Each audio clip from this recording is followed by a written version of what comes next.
Welcome to Penrose Learning, where we make understanding easy. You begin by opening Google Forms and creating a new form.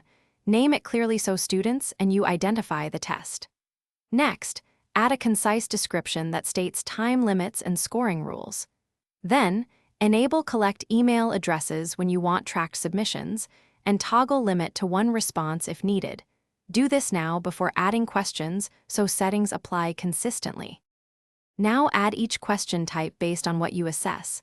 Multiple choice for quick auto-grading, short answer for written responses.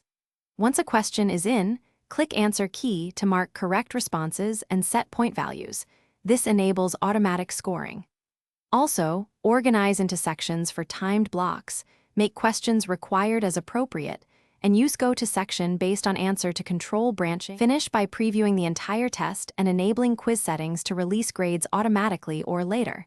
Decide which suits your workflow. Then set response permissions, choose how to share the form, and optionally restrict to your domain for closed groups.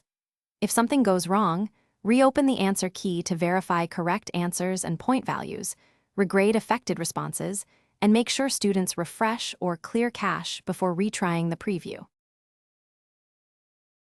Thanks for watching. If this was helpful, leave a like and consider subscribing. See you next time.